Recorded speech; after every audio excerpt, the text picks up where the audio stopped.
चिकाते माजी साला जो हड़ा जुड़े मेना और अतु साला जो हड़ा के जुड़े मेना तो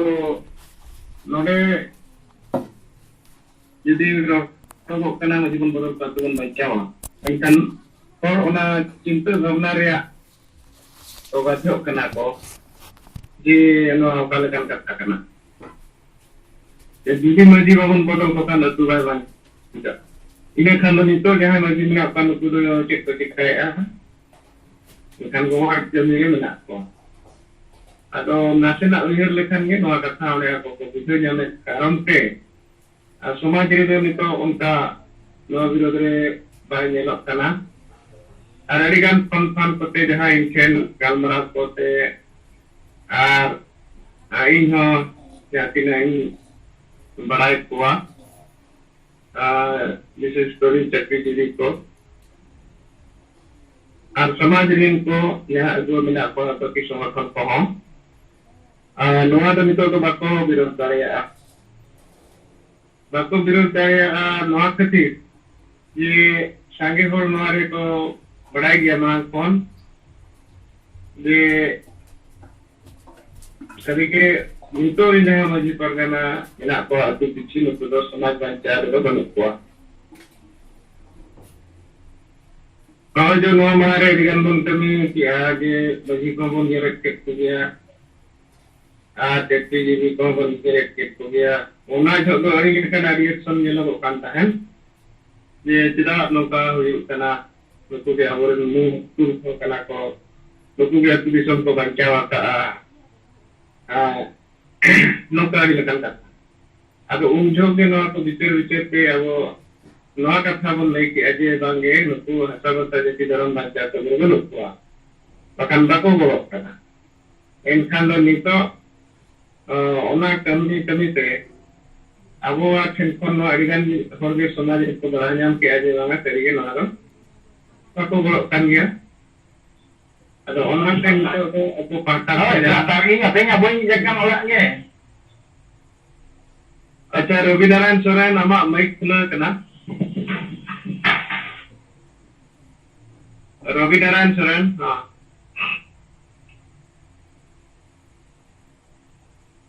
तो नवा मिट्टी समाज सुधार लेकाते अब कमी यहाँ हुई करने वाला रहेगा रिपोर्ट.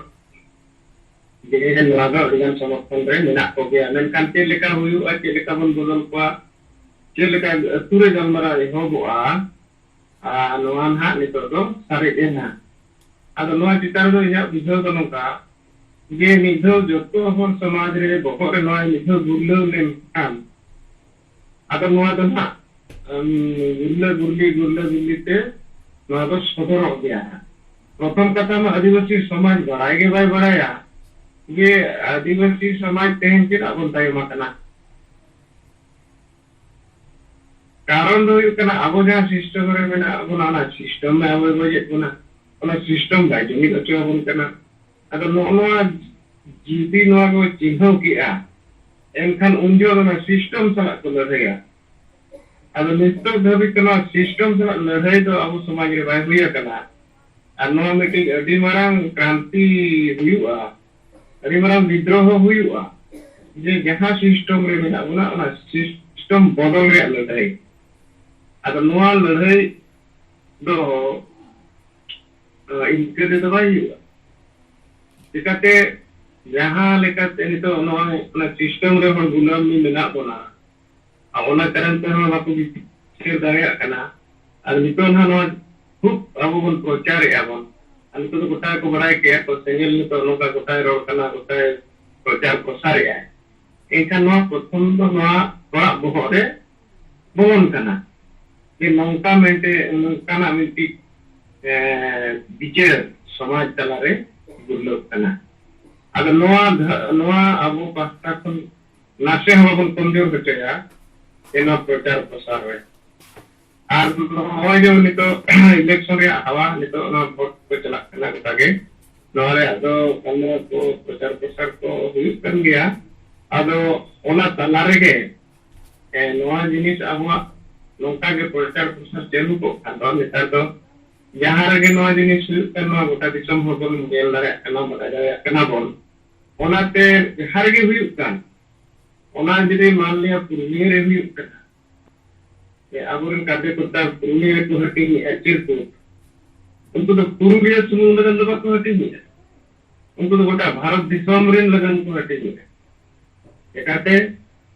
जहाँ सोशल मीडिया कोते नवा जो व्हाट्सएप को फेसबुक कोते नवा जो पसना करना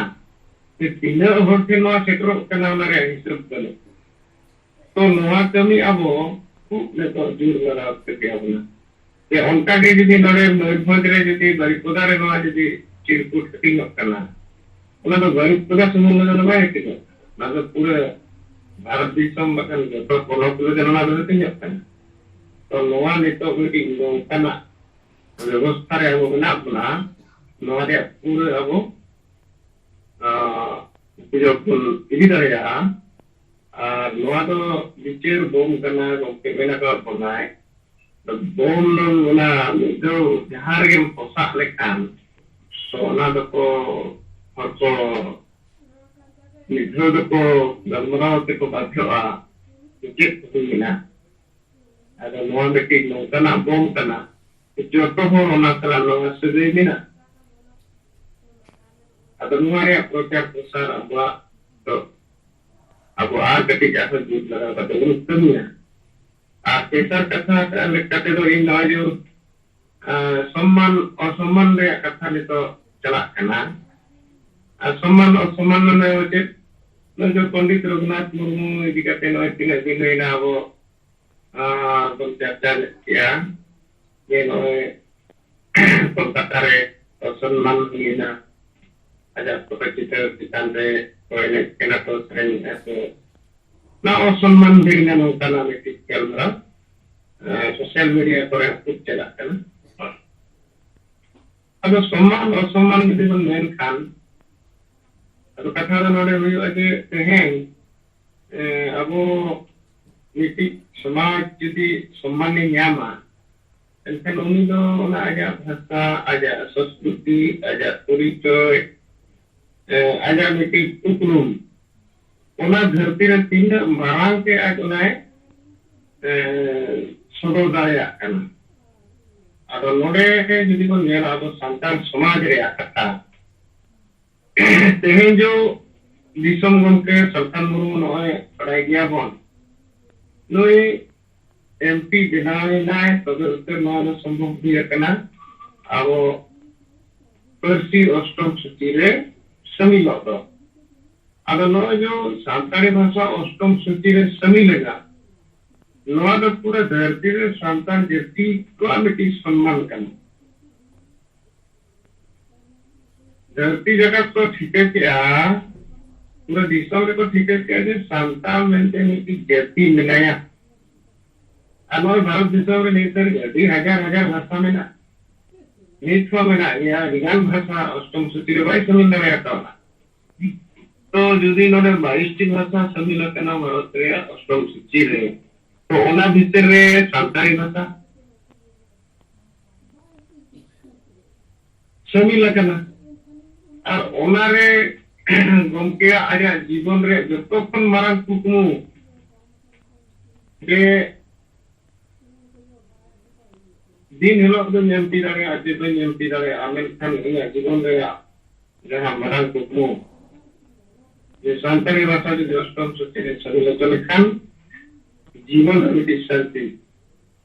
यामा आदो नोआ जो मिट्टी चैलेंज रे कना जिनिस गमके हताव कहते तेना अब धरती रे मिट्टी उपरुम अब आदिवासी संतान लगन मारा जुग जुग मिट्टी बिना होतो कटा अब नोआ को मिटा का सम्मान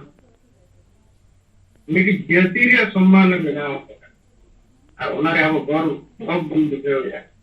ina bahasa Santali bahasa Ostom Suci रे समिल कना कटे सही बंदोर दरे अन तमन नोआ सम्मान दे सम्मान दे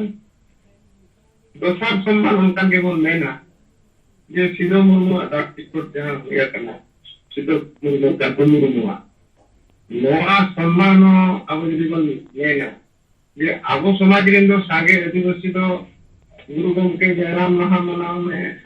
बिरसा मुंडा जनाम महा मनाव में एने में सेरेन में रस्ते में निये को गे आले दो गुरु गंके रेन चला ले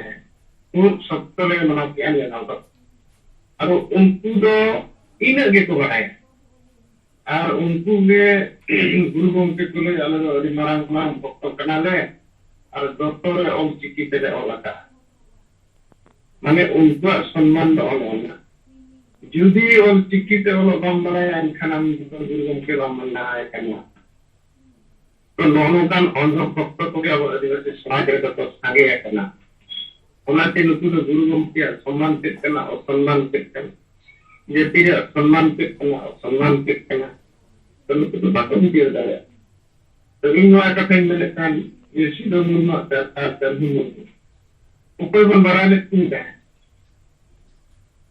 बांगरे बांग संतार बन बरा ले तीन टाइम के बाद सीधो मुर्मा ऐसे और प्रोसेस कर बंदे इंग्लिश को सलाह लगा ना होता है ना संतार बोल दुनिया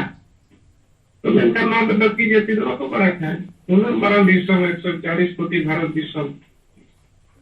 तो बको बड़ा था सीधो मुर्मा का मुर्मा को कला मामा ऊपर है वो नहीं लोग तो कहें उनकी ना डॉक्टर को होते हैं जारी ना आरोप सरकार जारी किया तो पूरे विश्व में उनको बढ़ाया क्या बढ़ाने में उनको पूरा मुटु किया ये चिली करना है सीधो मुर्गे उपाय करना क्यों जवान लेकिन उनके दबाव भारत इंग्लिश को यदि दबाव साहस दिखा ले यार लड़ाई लगे उन्हें दे करना सीधो मुर्गे उन्होंने क्या वो उनके हाथों का क्या बताया ये सीधो मुर्गे तो प्रथम फ्रीडम फाइटर करना है भारत देश में और उन्हें पॉलिटिकल के राष्ट्रपति चलाए नेपाल में द्रौपदी मुर्मू ने तो राष्ट्रपति बनाया पार्लियामेंट तो मीटिंग सम्मान नवाज को बताया ये मीटिंग इतिहास बंचा हुए मीटिंग करने को बताया नवाज का सम्मान तो आपको तेन आप आदिवासी समाज रहे तेन सम्मान में चेक करना तो नवाज तो अब जहीन विचार मंत्र निधवी आदिवासी समाज रे धर्म कोड लत्तीयन जिनिस कना बजी नाके को जे बाको बना का इल्ले को करना बाको बुझो रे तो अन्ना मानवारे तो चलकर सम्मान न्यामा दिन बे धर्म होतो तो नोआ कोंडा लड़ामारे आपको मिला कोना और आपको दिसंग गमके अब नोआ न बना मिटी शरीर का साफ करते जितकर और गारंटी जहाँ रे लेना उनका ना जब एजेंडा साफ करते हैं वो उन सलामता तो अब सलाम के जहाँ चीज़ सेंगल परिवार में ना अपना हम सेंगल बनिया स्लाइड एजेंडा में अब उन से नॉन मिटी सुजोग करना ये मिटी आइडिया गमके अब तनारे अब मेरा तो बोला है एम तो बोला और ना आइडिया समझ दे दो चिली हम बाको स्टॉप ये नो जो नुना मरा मरा आइडिया समाज सुधर या आइडिया दुनिया तो या आइडिया जो तो जिनिस अब वो बड़ा जान किया अब हम कमी करना अतो अब हम कमी तो सरीके अड़ी जुग बदल रहा कमी करना नवा कमी अब तीन बन स्पीड तीन लोगों बन ये या अब टारगेट बन तुलना नवा तो गारंटी किया है अब अधिवेशन बन जाएगा तो इन पर तक तो वो तो नवा क्या तो बिचार इन बुझे लगाते तो क्या तब ना तो माँ सनाम को अगला से जहर काटे या बिचार वाले भी दे देगा सनाम को जहर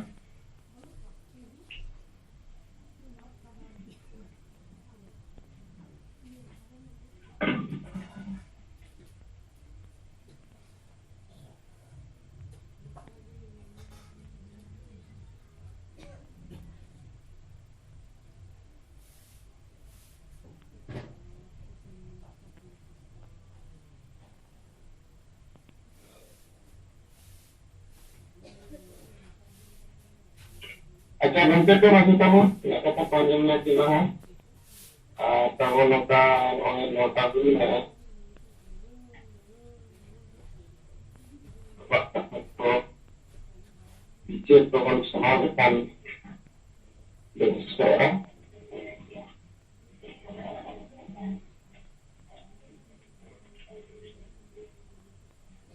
masih rajin ada dekat satu tinggal kami itu sampai jenis bangga sarkan murmu sampai mitra madam arah koperba aku pada kemarin di Tarau air Johar kali Singrai Hembrom Kotam Jilla Sabhapati Odisha oleh Rasulullah Murda Murbanjra kali kenaknya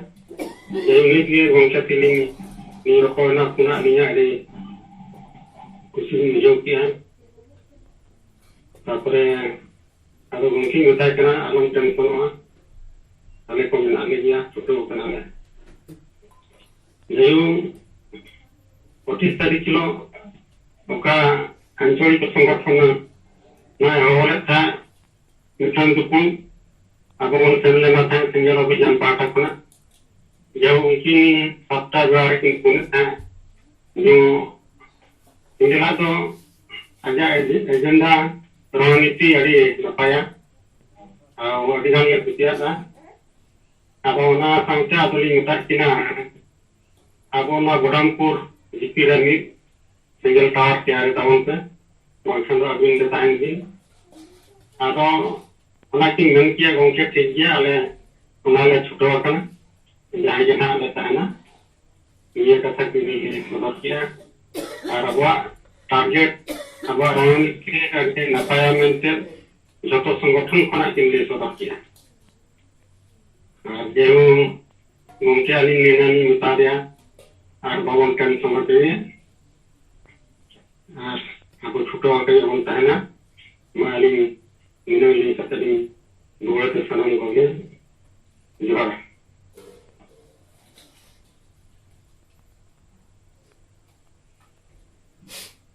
जो भी ना हाँ जो भी ना चंद्र हम लोग मामा के साथ लेते हैं मामा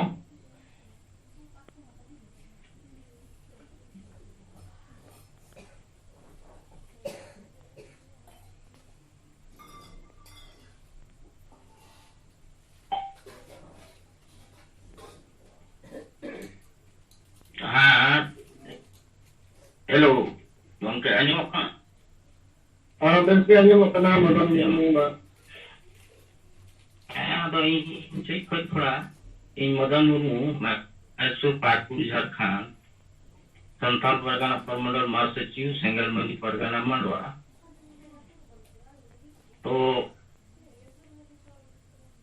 ठीक इनसे खोज निकल पाते हैं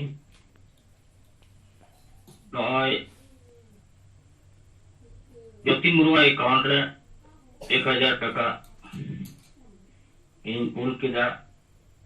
ये जमन नितो सिचुएशन नेलो कना जे अवरन गमके असुविधा रे नया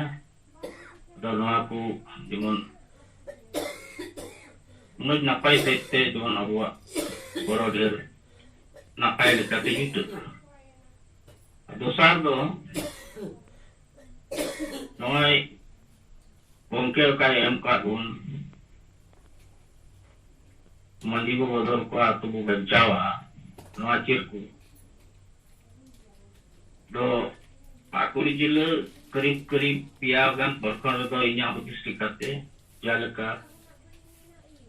मेन कानामी 10 लीडर मी हजार अदो अलिंग बाहर जुना देवाल लेखन लिखाते ली बिस्लिंग ये kan itu 2000 leka doling kulo kita ars buat muka do komisi atau puru gila dia kan lekha do uri huyu aja ऐसे तो 10,000 मी ब्लॉक रे दो ना हो छा की तो ना तुम का का को ब्लॉक खति ने लेता अदो ni तो आरो रिंग चेक खो तो 2000 लेकर ऑर्डर एम कते हटी जो नियम मई महीना तो जारी के तहन जो को उनका मेन कर को और नवा चिरकुट रे अभी आठ अबो समाज परिवर्तन रे कमेंट कान रे टिकु किदा जी तो प्रभाव पड़ा करते लाहा तो ना कांतरे और थोड़ा मंजी को अड़ी जुदर को बुझो लेदा अड़ी लगी मछा आवाज आंजम लेना मेनखान 20 लिखाते नुआ एंसर चिरकुट को नाम के तायम पूरे पाकुड़ जिले रे होय बदलेना बांग आकोते नुआ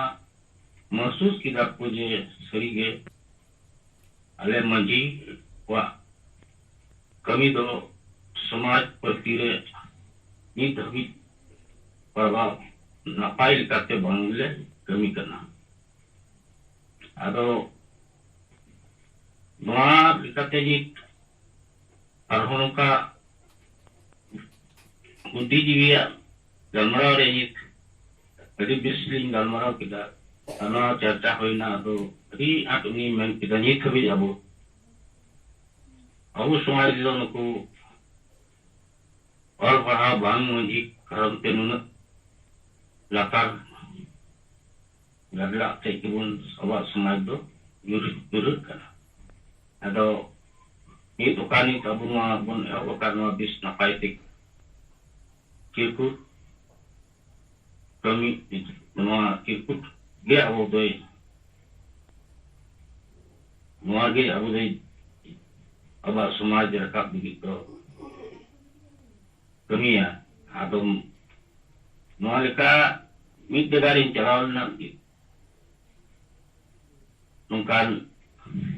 बहुत बंदान जगह है उधर अवना को कथा चर्चा रखा ने अदो उधर तो ममारी उये दहात का तिगी कमी बिना ना अदो उधर कथा रखा ना jadi अबो समाज अदो मिटे नदी मरांग हराम और मामा सगी गया दोनों आगे रखा किला माया कमी बुन कमी का नो है अबो कलारे हंसी चोल मिना मात्र समाज तो युरे तब उन्हें dia ada men kita ini putih nak boleh cakap ini dulu nak video kita ada video dia minta bopang abu kan bunga buru do dak teh ho kusi abu do mana gote pakra re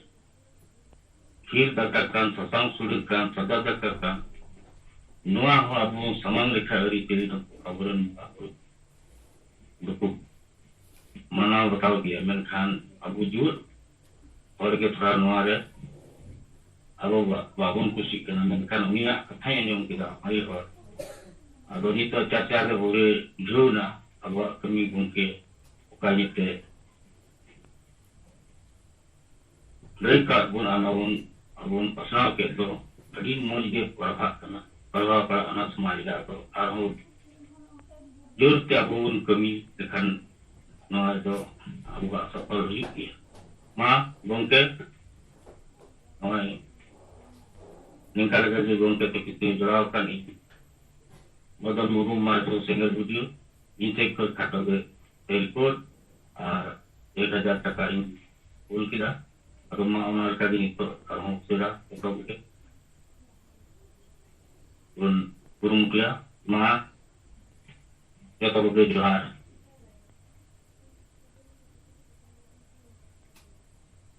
jawabnya yang diserau makan merua report pun aja kia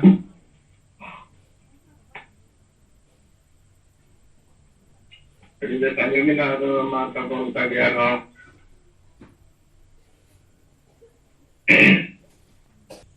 nito single jing berapa jelawakan सात Panotre urea को आंजमियों को साथ सेरी दिसों के जीवित बोंगा मान सलखन मुर्मू के साथ माराम सुमित्रा मुर्मू आज जहाँ के वक्त से लेकर बाहरी दिसों को यूरिया को आंजमियों को जतो कोगे सिंगल सिंगल जोहार इन रविनारायण सोरेन उड़ीसा प्रदेश बुद्धिजीवी सिंगल सभापति और भुवनेश्वर जोनाल कमिटी हेड हिसाब से कमी होरा कली आदो अलिnya मेन कथा मिपाल कोजान लिंग मेन्योरा या वरी वो सिरुप कंटी लिंग मेन्यो sering kita tahu आदो नितो जहां नरेंद्र मोदी तीन अड़ी जहां अब समाज या कथा के विषय बना वहां लेकर के ini मेना gomke tikin jaha abo ram in emaka ona sampe aro betaran kine ota ona baya ram cetna begin mena ye ona ram kiba boma ona do noa kana atu bo bancawa maji bo bodol ko ba maji bo bodol ko atu bo bancawa ar second do huyuk kana jaha nit bo mene kia hari bo sahaya atu bo lahaya नोदो माने उनका जहाँ sentence मेनावो करना बारिया बुझे हो मुश्किल गया अब जहाँ बुझे बारिया जतिरे बोलो ना उन्हें तो मैंने अड़ी लिराक्स सफलता था अब तू बंचावा मजी को बदल को नुआ चितान रे मा सारा भारत रे नितो गुटलो घंटा कना ये नौका बेटांग बोमा कोई और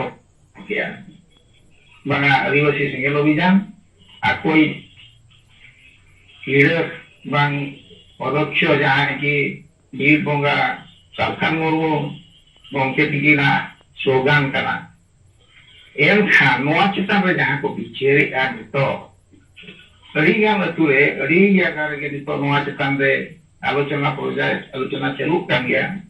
कि नोआ दो ठीक कथा कर गया हॉल को बुझे या लेकिन बाको में नया चिका आपो को तू मजी गोलाम रे बना पड़ा माने आपवा अधीन रे बना ओना मजी पर अधीन रे बना ओना तो नरेंद्र मोदी तीन मेन के लेका मजी को के तू को बचाओ होता मजी तो भाई बचाओ या उनका चेहरा व सिस्टम में ना और सिस्टम रे तो कोला करना अब ओकोई तो रे पाए मजी को तो भाई तो हमको आपको तो एक कोलो कांते मजी ते पछटे रखना ये आले तो नो उमुई करना है मूल हॉल तू जहां में ना आगे उन्हें हेडमास्टर को एक जितो एक जदि तीन में ना हो ठीक गया एक बार एडी बस दिन में ओने उनका जिनिस ओना इरी काते आबो तेगे आबो गोलाम बो बनावा का नोया नाइटलो होई ओकोई भी ana मची जो जहां हिलो आबो नो गोलामी बो बुझो आज इ नोटरी गोलाम काना आ नोआ दो बुदु काना के ठिकु काना मेन दे अधिकार इया होमेला आरी मेना नोई समान रे आ उनका के जो तो हो जदी अतुदिन को बुझो गया एनखान दो मलछिरिया मूल्य उनी बढ़ा गया तेहे इन जेतिका नोआ जिनिस को मितेंटा तो ओना जिनिस को उमेर दया जहां वो मेरे मजी वो बदल को तू वो बंचावा बा समाज को बंचावा नोआ जिनिस के बाको में दया जहां हिलो को मेरा आप मजी बाबा आम खातिर ते कहीं आले गुजु करना नोआ नोआ जिनिस पाले बागो माले कना हसा हसा जेती धरम इज्जत आबादी चापस तेरी रिया जिनिस आ मिदिन मेनते नोआ अतु दिसोरे राम चाचा हकावा लेया मागो संविधान आईन अनुसारे जोको लेकान जुड़ू सरकार ठे मेना ओना सरकार ठे खुजा न्याम लगिते सेहे मिद मोचा हो आले बाम मेना कावा दाचे जुमिद लगिन हो बाम बिचेरा कावा लेया तो नोआ को यदि आमें कोरावा लेया आमा माध्यम ते जेहेतु आम दो तुनी हेड मेनते को मेताम कना आले हले नेनेया नोआ जिनिस को कोराव खान आम तेहे मजी मेनते ले मनामिया बांखान दो नोआ लगी ते जहां बेस बिचेरे एम दारिया उइहरे एम दारिया दिकुपुसी टेले मेन दारिया न्यायो अन्याय बिचेर दारिया और संविधान आईन कानून चेक जुड़ू यम ओना जहां बड़ा गया उनका भी मिटांग आले बाछाविया आम दो ᱱᱚᱜᱼᱚ ᱱᱚᱝᱠᱟᱱ ᱡᱤᱱᱤᱥ ᱟᱵᱚ ᱱᱤᱛ ᱵᱚ ᱯᱷᱟᱭᱞᱟᱣᱮᱫᱼᱟ ᱵᱟᱹᱭ ᱵᱟᱹᱭᱛᱮ ᱱᱚᱣᱟ ᱡᱩᱫᱤ ᱦᱚᱲ ᱠᱚ ᱵᱟᱲᱟᱭ ᱫᱟᱲᱮᱭᱟᱜᱼᱟ ᱮᱱᱠᱷᱟन ᱢᱟᱺᱡᱷᱤ ᱦᱚᱸ ᱟᱡᱟᱜ ᱤᱡᱽᱡᱚᱛᱮ ᱵᱟᱲᱟᱭ ᱫᱟᱲᱮᱭᱟᱜᱼᱟ ᱟᱨ ᱚᱱᱟ ᱟᱹᱛᱩ ᱨᱮ ᱵᱟᱧᱪᱟᱣ ᱟᱠᱟᱱ ᱥᱚᱢᱟᱡᱽ ᱵᱟᱝ ᱦᱚᱲ ᱩᱱᱠᱩ ᱦᱚᱸ ᱟᱠᱚᱣᱟᱜ ᱪᱮᱫ ᱚᱫᱷᱤᱠᱟর ᱢᱮᱱᱟᱜᱼᱟ ᱚᱱᱟ ᱟᱠᱚ ᱠᱚ ᱵᱟᱲᱟᱭ ᱫᱟᱲᱮᱭᱟᱜᱼᱟ ᱛᱚ ᱱᱚᱜᱼᱚ ᱱᱚᱣᱟ ᱡᱤᱱᱤᱥ ᱛᱮᱦᱮᱧ ᱥᱟরা ᱵᱷᱟᱨᱚᱛ ᱨᱮ ᱯᱨᱚᱛᱛᱮᱠ ᱟᱹᱛᱩ ᱨᱮ ᱱᱤᱛᱚᱜ ᱫᱚ ᱜᱷᱟᱴᱞᱟ ᱜᱷᱩᱴᱟᱹᱜ ᱠᱟᱱᱟ ᱛᱚ ᱱᱚᱜᱼᱚ ᱱᱚᱣᱟ ᱡᱤᱱᱤस को ᱟᱵᱚ ᱡᱚᱛᱚ ᱵᱚ ᱵᱩᱡᱷᱟᱹᱣ ᱟᱠᱚ ᱠᱟᱱᱟ ᱟᱨ ᱠᱚ ᱦᱚᱲ ᱠᱚ ᱵᱩᱡᱷᱟᱹᱣ ᱠᱟᱱᱟ ᱮᱱᱠᱷᱟन ᱯᱚᱨᱤᱵᱚᱨᱛᱚᱱ ᱞᱟᱹᱜᱤᱫ ᱛᱮᱠᱚ ᱪᱟᱦᱟᱣ ᱜᱮᱭᱟ ᱟᱨ ᱱᱤᱛ ᱫᱚᱠᱚ ᱵᱟᱲᱟᱭ ᱫᱟᱲᱮᱭᱟᱜ ᱡᱮ ᱪᱮᱫ ᱟᱵᱚ ᱪᱮᱛᱟᱱ ᱨᱮ ᱚᱱᱱयाᱭ অত্যাচার ᱦᱩᱭᱩᱜ ᱠᱟᱱ ᱤᱫᱤ ᱠᱟᱛᱮ ᱟᱵᱚ ᱛᱮᱦᱮᱧ ᱱᱚᱝᱠᱟᱱ ᱚᱵᱚᱥᱛᱟ ᱨᱮ ᱢᱮᱱᱟᱜ ᱵᱚᱱᱟ ᱟᱫᱚ ᱱᱤᱛᱚᱜ ᱚᱱᱠᱟ ᱤᱫᱤ ᱠᱟᱛᱮ ᱡᱟᱦᱟᱸ ᱵᱚ ᱢᱮᱱᱮᱜᱼᱟ ᱢᱟᱺᱡᱷᱤ ᱢᱮᱱᱟᱭᱟ ᱟᱵᱚ ᱥᱟᱥᱚᱱᱮᱫ ᱵᱚᱱᱟ ᱚᱱᱟ ᱥᱟᱶᱛᱮ ᱟᱡ ᱨᱤᱱ ᱦᱚᱸ ᱢᱮᱱᱟᱜ ᱠᱚᱣᱟ ᱪᱟᱢᱪᱟ उनको चांचा होते ते तेहें दो आबो दो डामाडुल चबाया गया मेन गान लेखा नितो इलेक्शन चलू करना आको आको ना बाबो राजनीति बाबो का पालवारा एले राजनीति रेगे नित को जोगे चबा जे नोनो कान जिनिस उनको बाको बुझ बुझो दाया कान जे गहिर से के को बोलन कना आबो बो मेया आले दो नॉन पॉलिटिकल एन आको पॉलिटिकल ले तो नोवा जिनिस को आबो बाबो बड़ाई का इदी काते आबो तो नौका चेहरा को बुलवेत बना नोवा खातिर हो आबो वो अक्री नेता है हडी बरुआ जील चकना ने गो मेले का रंगली जिल सुक्री जिल मेरम जिल जहां के एम जोगा मिया तला बार कोटी और बाके टका रे बोले हडी इन कांगे आबो तो कोटी कोटी टका रे बिना विचारते ओकोय ठीक है ओकोय भूल ओना हो बड़ाई काते आबो दो मा दाल में नितो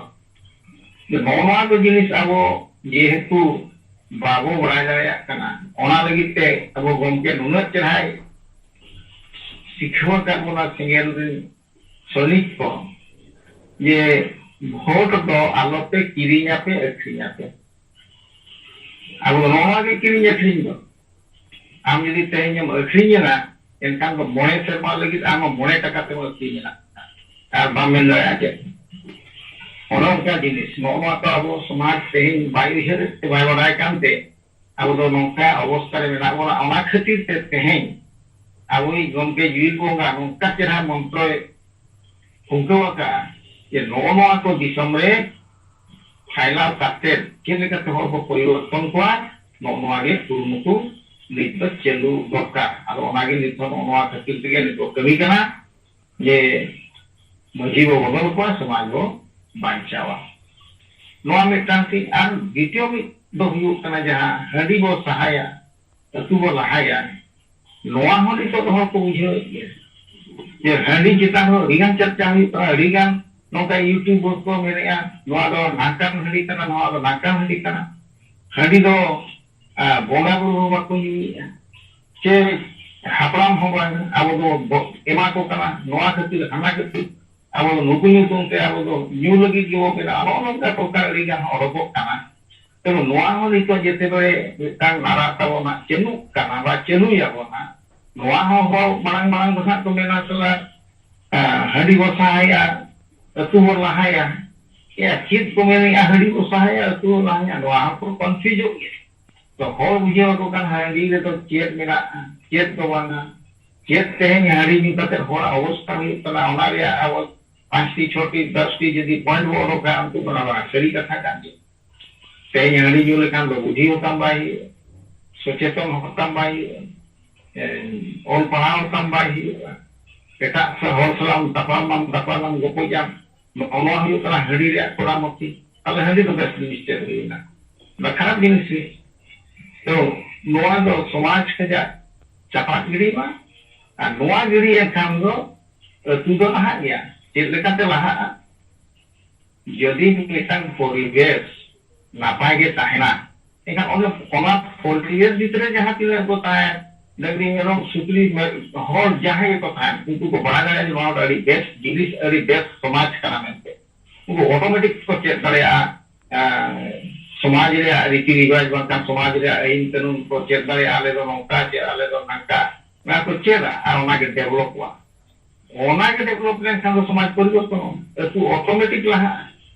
ओना तो को शिक्षित को पढ़ा को विचार हिजुआ न्याय तपम बाय ताहेना गोपoj बाय ताहेना कुरु कुरु बाय ताहेना ऑटोमेटिक परिवर्तन ओना हो ता अड़ी मारंग नारा तवा अड़ी ठीक मेडिसिन गमके तकिन आविष्कार का तो खातिर नितो हर को मेन बड़ाया माने अलिया एक्सपीरियंस मेनेगा ये तेहेन सेंगेल अभियान जहां चलू का दिन हड़ी से बापला भांडान छूट छटियर एवं जहां के अरिचरी बंगा बुरु मेना हर को बुझे दाड़ा जे सेंगेल अभियान रिन हर दो बा को समाज रिन बा को गोष्ठी कि आको गांवता रिन हर दो हंडी परुआ बाको बंगाया हंडी परुआ बाको निया तो उनको तो बेसरे ना को आको तो डेवलप हुई किंतु उनको सामांग रगे आबो को ताहन कना आबो तो लक्कार से चला एका नोन के प्रभेद भेद को बड़ा दाड़िया ना जे हंडी न्यू लेखान चेक और हंडी बांग न्यू लेखान चेक तो नोआ हो बई ते ओना ग्रासो कान बड़ा दाड़ा कना को हर जे समाज रे चेक हुई कना मेनते नुको सेंगेल अभियान रे आर बजहा तिना को ताहन ऑल इंडिया राइट एसोसिएशन आफ्रिका पजी परगना मोहल आबो चेक बो चेका दाड़िया काना आबो रेन गिदरा गिदरा चेक को चिकाय चेक तक हुई कना डेवलप ना को कम प्यारे तो नोनोंकान जिनिस तेहेन समाज रे नोंका चलू काना और चलू काना और नितो जो हर को मेन दाड़ा काना नोडे मिट पदी मेन नगा आले ढेंकानाल दिसोम रे आबो केंजर जोनाल रे ढेंकानाल डिस्ट्रिक्ट ढेंकानाल जिला रे कथा मजी परगना मोहन जहां की हेड को ताहे तालुकु को नितो को नोआ खाइना माने पसनाय आको तेगे जे सेंगेल अभियान दो अड़ी केटे संगठन कना और सेंगेल अभियान तो आलो पे लगा बापे दाड़े आको हड़ी ते को बंगाय कि बेरल दा ते को बंगाय को चेत लेका चेत रिवाज को करावे आको तो आको लेका को कराव और आको लेका कराव रे जदी आते ते प्रतिरोधा एनखान दो ना जीवन पे चला बापे दाड़े आको चला तो नोनोंकान जिनिस आले हर एकाना रे तो प्रचार चलुयना जे सेंगेल अभियान चला तो आलो पे लड़ैया आप जदी पे लड़ैया एनखान तो पे हेरा गया ना और हेरा लेनखान पे जीवन पे दिखना तो नोनोंकान जिनिस बई ते आबो गमके तिकिना जो कथा बा आबो कमी होरा रे केटे नितो हर को बड़ा दाड़िया कांते नितो तो नोना जिनिस ढेंकानाल दिसोम रे दो प्रचार चलू काना तो सेंगेल अभियान चला तो आलो पे टक्कर बाजे और बा काना पे हेरा गए jadi तो मिटाम बरिया प्रमाण को नेले तो नोनोंकान जिनिस नितो तो दिसोम रे चलुयन गया तो बई तो नोआ प्रचार चलू आना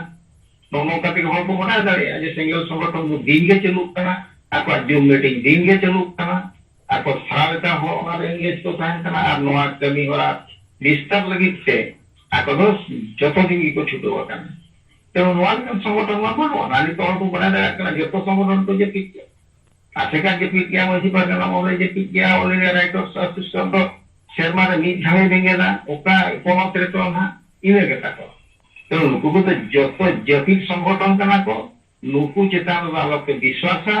एवं यदि नितो समाज व्यक्ति धर्म आशा भाषा बंचा लगित खान तो तालकान मुर्मू बनाया ओना साथे कोई सेंगेल संगठन बनाया नुकु छना को नुई छना को चिलियो समाज को बाको नेल केटे दाया बाको बंचा दाया तो नोनोंकान जिनिस नितो हरठे सेटेर निया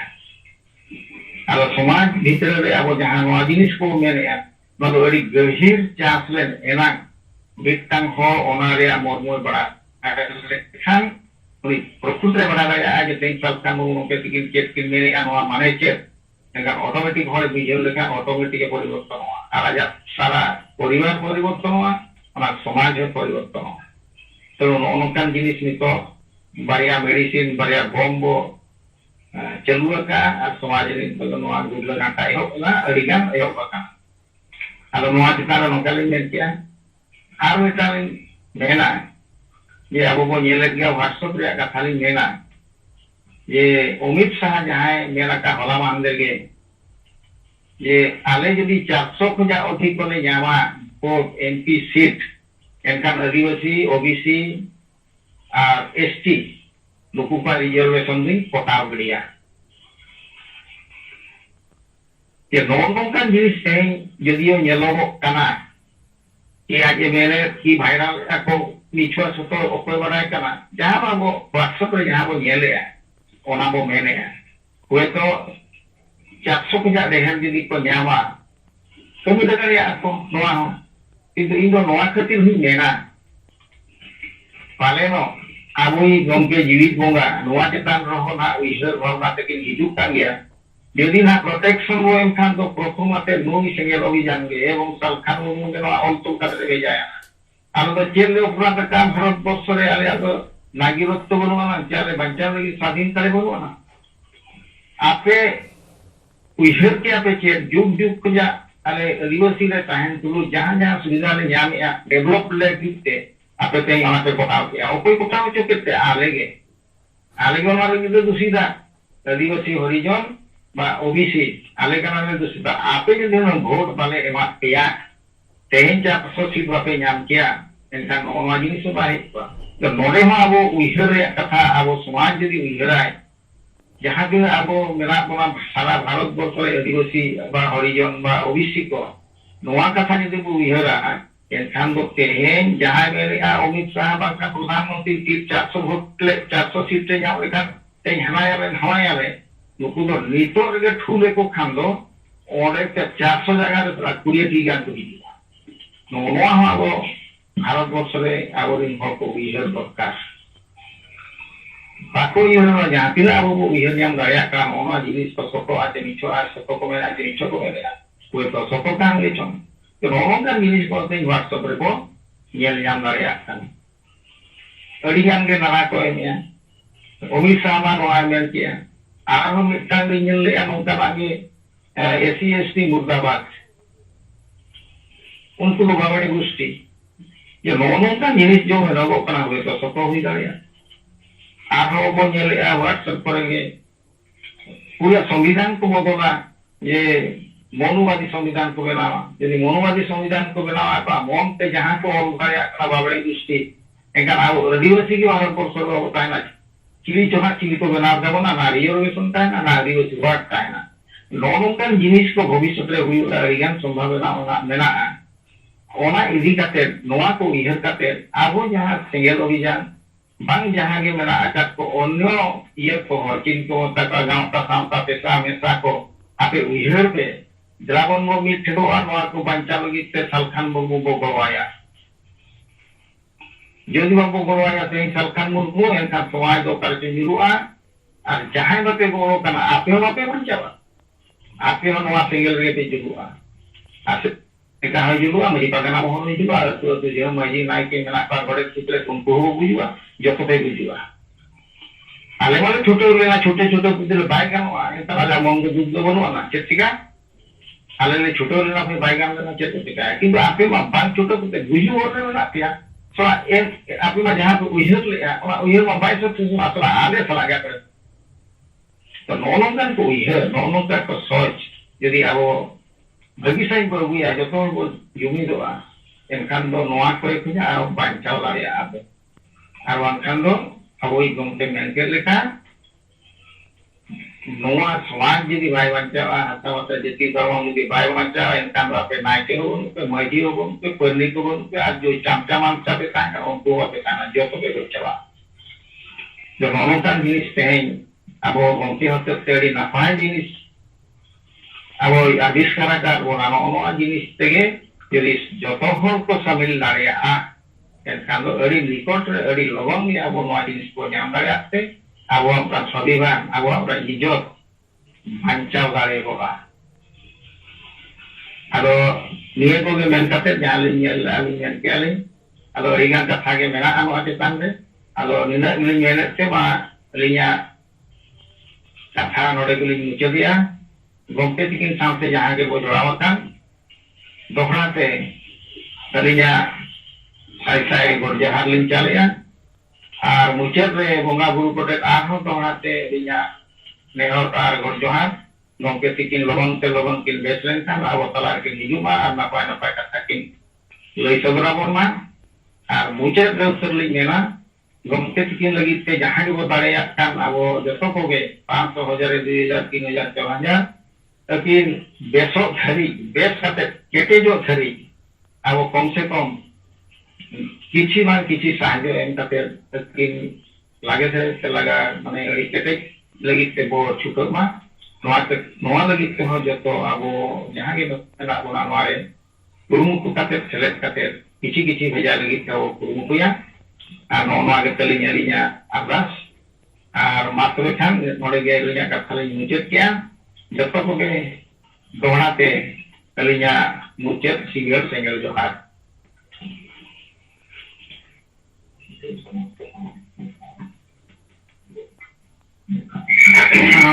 ओडिशा भुवनेश्वर जिला रविनारायण शरण अधिकार बनाने क्या अधिकार नित्य तरफ करें वेस्ट बंगाल माता वो नवा रिपोर्ट को विचार कौन सदा हमको जो है बंगाल में बदली जगह बिल्कुल कम्युनिटी ट्रेड एसोसिएशन जनरल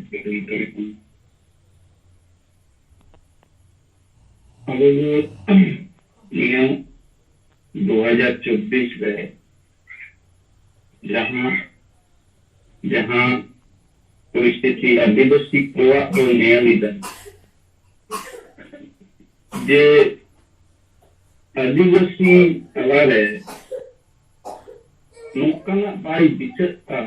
जे आदिवासी नो इलेक्शन इदी कते मेंटेन को बिखेर आदिवासी बात करते जितनी इतना समाज वो नेल हुआ जैसे हो गए नवा 2024 ना इलेक्शन विधि करते कांग्रेसी बाजार रे ऑफिस दे करते जहां को के नवा विधि करते को चर्चा है किया अंदर इतना समाज जो वो नेला जे उनका समाज व्यवस्था जो संविधान आधार पे उनको को न्याय हम कदा दे लहा अब क्षेत्र सीधा नो इलेक्शन इदी कते से लिनोन इलेक्शन जे हुई ना ने लगा हो अब कोनो रकम उत्साह सीधा भाई तहन दिया नी अब वो नियम में दनवा कारण दो एकमात्र कारण जो है उना जे आदिवासी सेंगल अभियान जहां दृष्टिकोण से न्याय नाम पता है कि आदिवासी को जो संविधान के अनुआ को बहुत और आदिवासी समाज रे नुआ बांग बोलना कारण जो हुई कन एक नंबर रे मिनाय नोची 12 नंबर रे मिनाय मर्जिन साउ आपसे का मजी परगना मोहल राइटर एसोसिएशन और वो आदिवासी नीति के जहां जन संगठन को बेरे एकदा कारण नौकुमा प्रथम रे को रोए कथा ये आबो जो राजनीति कथा बाबो रोरा अनुवारे से टिके ये आदिवासी नोने जे टर्की को इलेक्शन व्यू उत्तरे निदिन दिन धरे आदिवासी मुद्दा कोनो दिन बंद तेहेन आदिवासी शुधुमात्र एक भोट बैंक लिखा बिना हुआ आदिवासी भोट दो बिना मेंशन आदिवासी जो प्रत्येक बार के वोट एमाय और कांग्रेस बीजेपी तृणमूल सीपीएम जितने के कम बेसी को जीता मेंशन आदिवासी जो हरा है যতক্ষণ মানে আবু নোয়া জায়গা খন বাবু উদ্যম হিজুয়া ততক্ষণ নৌকা যে পরিস্থিতিতে চালা নিট হল ওই ইলেকশন মুদ্রে এই ওকোয়া সংগঠন তো মাঝি কো তো মানে কো তাহার বো ধরে হো সংগঠন পটাতে কোনো যে মেটেন র‍্যালি চালাতে মিটেন জাহানিকা চালাতে হো বাকো বিচিও দাঁড়ে আনা जे आदिवासी मुद्दा दो निया इलेक्शन रे जे दुर्गा पहा कम ओकाटा मुद्दा नोआ इलेक्शन रे को समान किया चाहे आतेका चाहे मजी परगना मोहन चाहे राइटर एसोसिएशन चाहे मारकम संगठन को उना साथे आर मेटन राजनीतिक दल जदि को नियला जहां दो आदिवासी को आगे मेन करते को 3 दिन को बढ़ाया जहां दो जेएमएम झारखंड पार्टी आता कहिए है झारखंड मुक्ति मोर्चा हो बैनर को से इश्तिहार को नौका कथा आदिवासी मुद्दा कथा तो निया इलेक्शन रे बनुआ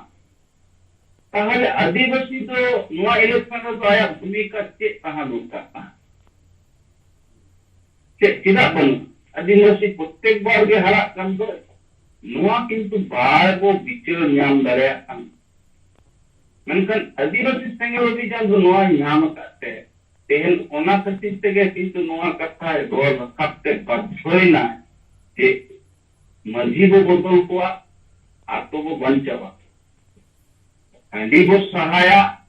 आतो बो लहाया नवा कथा बाध्य नवा लेते बाध्यना कारण नबे जुदी बो नेला नवा मुद्दा बांग रखाबना कारण दो हुई कना आतो रे मेन लीडर के जुदी बो नेले आ जति कदा बुन करते ताले आतो हर मा उना मुद्दा दो चेक दिखाते समान कारण आतो उडी गायबार जते जति कदा और तथाकथित तो जहां आयुलियो को मेना तो मजी पारगना ते आयमा रकम गण संगठन नुनको हालत हो एकदम नी मजी बुल मतर मजी कोनो बरी गया कारण नी बुल मतर मजी मा बाय चित कना संविधान बाय बाटे उनते हो नी बो मना करे जे ठीक गया आया पिक्चर बनु ओना लिखाते बाय समान होना और नुनको जो कोई भूत कना जे बांगमा को ले आले समाज सुचुरियो मेन तते को सामान्य गया ने सुबोध अब्दालिकान और अते करनी जनरल सेक्रेटरी तो मैं दोन ले किछु दिन मारान इलेक्शन लहा तरी इलेक्शन है ना अदो आता बाय आया जहां मुद्दा ता कना जे बांगमा संताल को तरी दरम अदो उको उनी सुबोध अब्दा बांगमा एरे लो प्रताप कते होना ते इलेक्शन मुद्दे के काम और हुई तना जेमन नुको कुर्मी को आपका मुद्दा चेक करना जे आले एसटी आले नो इलेक्शन है ना पूरे लगातार को जोर को साफ किया उना लिखाते टीएमसी जहां इश्तिहार अर्थात मैनिफेस्टो जहां दो इलेक्शन को उनको ओला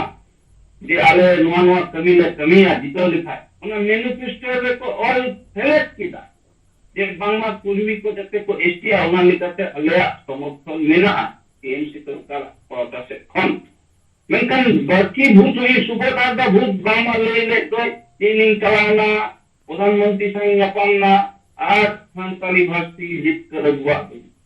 निदो रोल कौन कदा ना को कारण गडाय को पातली निदो जहां मामला रे आदो अरेस्ट आय गपालो अब किछु दिन पर तो नई जहां भूल बुका करना है सुबह आदा गपालो तो अरेस्ट आय और आईना संबंध तो ज्ञान बनते ओनाते अथड़िए जहाना महान तहाना लगे रोल का लिया ओना जहां दो एससी प्रेजेंशन एक्ट ओना जे बगाई मिलाते ओना तला तला ते जे कोनो कमी हुआ ले ओना रोल रखा गया आई कोलकाता मामले इदी कते उनी यूट्यूब रे रोली अजम करता है जे बांग्ला उनी संस्था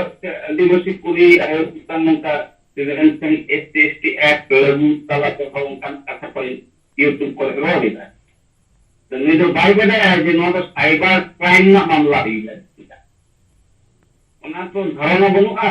उना लेकाते अस्तरी बुका और उनी रे किछु गान चला मेना को जहां को उनी को सामान्य गया तो जो उना दो आइता प्रसंग इन चला नते मेनकन ओनकन अयुरी जहां दो एरे अयुरी सिरमा चबा आपको वक्तव्य चला और इलेक्शन चबा दो को ओदम कारण जेते के माने माने पुच्छरो करगान को आबोलिकन रोल अपराध लिखा क्षमता बनु तको आबोलिका रोल प्रशासन सारो लिखा क्षमता बनु उनको खाली मिना मिटन के जे आदिवासी समाज ले आले कमी कमी अदो बनु आचे चेक को कमी कना आपो दे पक्को बताए कारण मुद्दा ने तो बनु अब मुद्दा स्पेसिफिक मुद्दा में अब तो चेक बोलो लगा जे सनातन कोड भारत के हरिजुमा आदिवासी पहचान भी हुआ से जहां राज बन जाने का झारखंड राजभाषा लेकर संकलित पड़ती जैसे ऑफिस अदालत कोर्ट कचहरी जेमन बांग्ला तक पढ़ा बिहार हिंदी तक पढ़ा उड़िया तक पढ़ा अले अगर जहां अले हो बांग्ला हिंदी इटा भाषा ते बाले पढ़ अले चिकी लिपि तेले ओलोआ और भाषा तेले रोड़ा संकलित नोआ के तो ही लगती कन नोआ एजेंडा अब किस मिला आरो में बार एजेंडा जहां अब वो समान कदा जे आतोले जहां ओय मारे व्यवस्था लटका ते जहां लिखा ᱟᱛᱳ ᱨᱮᱱ ᱦᱚᱲᱟᱜ ᱥᱚᱢᱚᱥᱥᱟ ᱪᱟᱞᱟᱜ ᱠᱟᱱᱟ ᱱᱤᱛ ᱦᱚᱸ ᱰᱟᱹᱱ ᱧᱩᱛᱩᱢ ᱛᱮᱠᱚ ᱜᱚᱡᱮᱫ ᱠᱚᱣᱟ ᱱᱚᱣᱟ ᱵᱚᱱᱫᱚᱜ ᱢᱟ ᱚᱱᱟ ᱞᱮᱠᱟᱛᱮ ᱟᱵᱚ ᱵᱚ ᱥᱟᱢᱟᱝ ᱠᱟᱫᱟ ᱡᱮ ᱟᱛᱳ ᱨᱮᱱᱟᱜ ᱯᱚᱨᱤᱥᱛᱷᱤᱛᱤ ᱱᱚᱣᱟ ᱵᱚᱫᱚᱞ ᱫᱚᱨᱠᱟর ᱥᱚᱢᱟᱡᱟᱜ ᱠᱤᱪᱷᱩ ᱵᱟᱹᱲᱤᱡ ᱡᱤᱱᱤᱥ ᱠᱚ ᱥᱟᱦᱟ ᱫᱚᱨᱠar ᱡᱮᱛᱮ ᱥᱚᱢᱟᱡ ᱨᱮᱜᱮ ᱛᱚ ᱵᱚᱫᱚᱞ ᱟᱠᱟᱱᱟ যেমন হিন্দু কোয়াᱜ ᱦᱚᱸ ᱯᱟᱹᱦᱤᱞ ᱯᱨᱚᱛᱷᱟ ᱛᱟᱦᱮᱸ ᱠᱟᱱᱟ ᱟᱹᱰᱤ ᱨᱚᱠᱚᱢ ᱵᱟল্য ᱵᱤᱵᱟᱦ ᱯᱨᱚᱛᱷᱟ ᱟᱹᱰᱤ ᱨᱚᱠᱚᱢ ᱯᱨᱚᱛᱷᱟ ᱛᱟᱦᱮᱸ ᱠᱟᱱᱟ ᱚᱱᱟ ᱠᱚ ᱵᱚᱱᱫᱚ ᱠᱮᱫᱟ ᱠᱚ ᱯᱩᱛᱷᱤ ᱫᱚᱦᱚ ᱯᱨᱚᱛᱷᱟ ᱵᱚᱱᱫᱚᱭᱮᱱᱟ मुसलमान समाज तहकना 370 बदलना और आयमा रकम सिपिल तलाक बंदो मेनखान आबोआ दो चेदा बाय बंदो आबोआ नोआ तेबो लहाव कना कि ओय तो को नेले जो नोआ तेबो तायनम कानिला नीत आदिवासी समाज के धीरे धीरे धीरे धीरे एकदम माने एकदम गुजुब डहार रे आया अस्तित्व बंचाव में अपन लड़ाई लगती कहां का मेनखान ओका अतो खन मिटन हर हो आपा मने जीवी केटे काते बाको उदों चेदा बाको उदों कारण एने गे मजी जहाय माने अतो हर तोल दहो कते और मिटन हर कोना नुकु गण संगठन नितुम ते जहां एरे संगठन को चलावेदा नुकु एका को मारान दुसीदा तेहेन बखाय निमारान इलेक्शन रे जेते टीवी चैनल रे बनियाले गिया जे जेते धर्म कथा के समान कना से बन नुकु को बुझ कना को से चे नुकु बाको बुझोदा न धर्म निये तो लपत चला कना अब वो दिनन दे बनियाले गिया तेहेन नो इलेक्शन रे ते धर्म में ते मुद्दा हिसाब से तिगु और बाकी हो मुद्दा को समान है गया मतलब मेन फोकस है तो धर्म नहीं करते के करा देखते तेहेन तो आदिवासी तो का ले आगो ते आ तबाय ओनो दे कना बुझो आबोरेन जहां तीन मुरुब्बी को कहां कना को से मिना को नीत हो ओका ना को जे मान मारा लेक्चर गया तो यूट्यूब करे আর মিতে নুকু ইউটিউব আইডি নেতা কোন ব্যক্তিগত ভাবে আপনি নিজেরা শুধু মানে ব্যক্তিগত কিছু ফায়দা লাগি তো আলোকে ইউটিউব চ্যানেল আলোকে খুলবা যদি সমাজ দরদিকে হইউ খান সমাজ নিকাতে पे সমান খান বেশ নাই সমান হতে কারণ আবার টিভি চ্যানেল যদি কো নেলা ওন্ডে যেতে সরকার রেন হল সরকার বাইরে রেন হল যেতে পলিটিক্যাল দল রেন হল তো হওয়া হবে যে নয়া মুদ্দা চিন্তা আপনি হওয়া आबो मेटन यूट्यूब चलाकन मेटन भयानक हुई नोना किंतु को मारात्मक मेटन बड़ी जिनिस चलाकन आबो समाज रे जहां दो कना एजार मतो कते आबो यूट्यूब चैनल को चलावेदा मेनखान आबो डिबेट में तो बाबो हिजुक का नि सुबह दा बुई कते इनके ले तार सलन प्रा डिबेट एनीथिंग पे मुद्दा बात तक लिखाते उनी नो परिस्थिति जित कर लेदा ओना कथा समान कते इन आई थिंक डिबेटिंग समान तो सुबह चैलेंजिंग है अब ये कैसे दिन लेते हैं यूट्यूब चैनल इन 12 घंटे नहीं सुबह दफा इन रोड करते इन बाबा लेकर 2008 साल 3 मारन एरे बार छोड़ पूरा एरे का फैले ही कर इन सब और बोलो पक्के राष्ट्र रजी पे कोने दो मिनट का कोन आइकन सुना के पास अब फोन बाई जीती करता है उन्हें जाए सक्रिय तपन चक्रवर्ती ताई तुम जाए तो गया का पूरे में फ्लैग मिलता है उन्हें इंडियन पुलिस की बात कर गया उन्हें संबंध सुबोधान संबंध अड्डी गान डिटेल की बताई है मेनखान सुबोधान है तो यहां संबंध डिटेल भाई बताया एंटर होता इन डिबेट लगी समान उन्हें एम्प्लॉय करना मेटन समाज सुसरिया करना इनका डिबेट रहे ना तबे तो असली सटीक जिनिस तुम बुझो आम यूट्यूब चैनल आइले का मिताय करना प्रश्न आय हो प्रश्न ना उत्तर अमेरिका एमन करना उना रे चे हल माने चला तेहन भारत रे इलेक्शन चला कन ओकोय पार्टी बेस है ओकोय बड़ी पार्टी उना टिके लेका तो को सफायदा जे बांग्ला जेते हर को सामान्य को आमा वक्तव्य दोहराय में एक्स वाई जे जहां लिखन अब आबो यूट्यूब चला कन के लिखा जेमन जहां जहां यूट्यूब चैनल रे सेंगेला कथा जे तो सेंगेल लिखा रो अब जहां जहां यूट्यूब मजी परगना मोहल यूट्यूब उना मजी परगना रो बिदा आरो आते का यूट्यूब उनी आते का रो कन अब नोरे हर को कंफ्यूज होते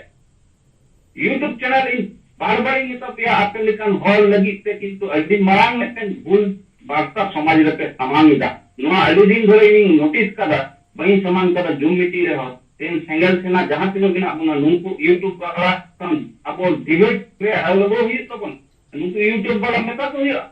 ये नुका में तो कथा तो चिदा के समाज रे प्रतिष्ठा है समाज रे बड़ी डिटेल का ऊपर दारे बिना आम समान को मोड़े बता संगठन तबे तो देशा ओकाटा उनी जनगण विचार हतावा आम अलग भावे में यूट्यूब में बिना में तो गिरा बनो मेंटन होदे मोड़े गोटे संगठन कथा मिठेन समान मा जतो हो तबे से आज जो कथा को समान करते हैं नो आदि गान और यूट्यूब को आड़ा इदा धीरे धीरे को मिट बार डिबेट दबांग चाकना नो आपको विचार को समान जे बांगमा मजी को बदले को अब बड़े फिल्म से जे चे लिका बदलना माने नोआ भूमिका दो चे लिका समान अब नि आफेका सुबोधान दा बुझोआ उनी दो आई लिका रोला इन दखैया माने जे चे कारण से मजी बदलना कथा समान कान नोआ नोआ nin 2024 tidak hina tin ko nua kata ben tidak andi botol nak kata kabokan cek kalau nua ini berkhaya menkan uni subodal da in samare bai tahan kan dibe betala alo tin kate ning polulia tin kate bujoria uni jadi zaman le tahan hombong kan ona abar ting le ya nuku youtube wala ko jete hoge nua zoom meeting kala nua message ape kan ini amida je jodi som mane samaj re dorod lika uibole de समाज दलों खान माने media जहां भूमिका बेजू का उनका media लिखा कमी पे आपे तो चापलूसीगिरी जाते माने जहां तो बोला चमचागिरी आपे कमी तो निद जहां यूट्यूब वाला चमचागिरी की सब कमी करना मैं तेने बिना इधर अरे उन्हें पार्ट देखा ही तमा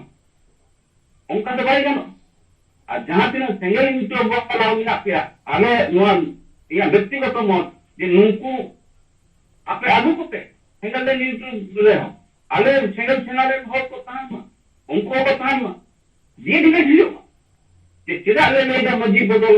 ना कथा अतु बो बंचा नो कथा चिदा हजु कना का को हजु कना चेना हजु कना नो कथा समान मा कुमान तबे तो बिचारा मा दो नि अबे ले अबो कमी अली बेस चला कना अली माने बजाव कना नो समाज रे मिटन अली रकम हुलुस चला कना मेंखान आबो सटीक भावे व्याख्या जदि बाबो एमा ताहले किंतु नोवाना इफेक्टिव मतो बाय पड़ा ओना आधार ते लेया यूट्यूब तलाते हो कि जनगण ठन हो नोवा व्याख्या सटीक चला मा जे आतो बो बदला मजी बो बदल को आतो बो बांचा नोवा कथा व्याख्या सटीक भावे चला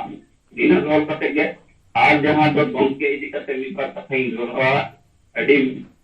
लहा खन दो बेस की कम गया गंके हो मेंटन लितो अब जहां कमी सऊदी गरम ना कथा नि गंके हो ले के लिका निला इन व्यक्तिगत भावे लिया नीच हो आरो अडी रकम माने बांग को लगा अडी रकम खर्चा हो मिना तब हमले कते नोआ पैसा एम दो आलो हिरिंग मा निये गे या मेन कते अनन को दो जवाते जवान को के इन कते